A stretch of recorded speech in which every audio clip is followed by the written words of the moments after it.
Mr. Speaker, while the Prime Minister was once again doing push-ups for the cameras yesterday, his Finance Minister was doing some of his own verbal gymnastics back here. He was trying to explain how a healthy Conservative surplus turned into a Liberal deficit. It turns out that we are just stuck on this whole balanced budget thing. And he's right, Mr. Speaker, and we're proud of it.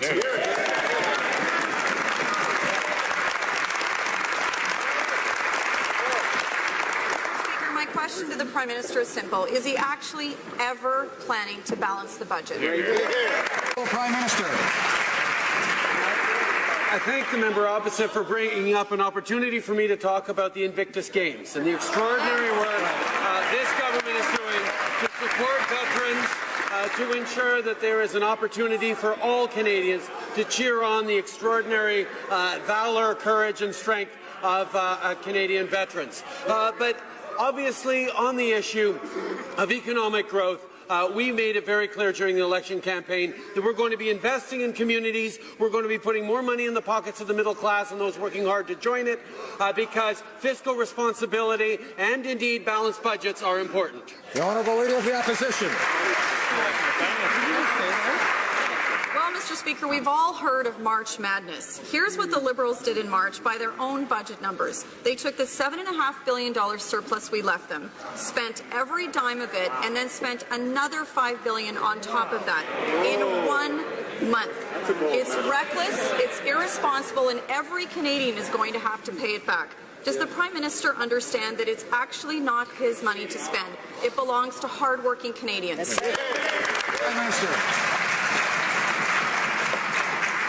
Is it reckless and irresponsible to be lowering taxes for the middle class while raising them on the wealthiest 1%?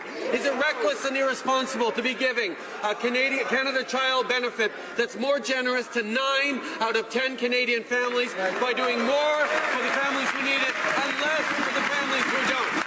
What frankly would have been reckless and irresponsible were for Canadians to decide to keep them in government for 1 more minute after October 19th.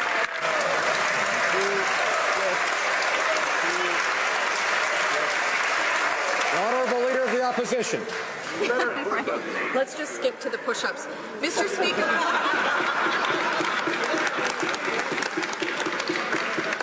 Mr. Speaker, it's actually the job of the Prime Minister to at least try and keep spending under control. And the facts are clear. The Parliamentary Budget Officer and the Finance Department agree. Conservatives left this government a healthy surplus, and the Liberals have blown it. Does the Prime Minister understand that this billions of spending actually has to be paid back? Honourable Prime Minister.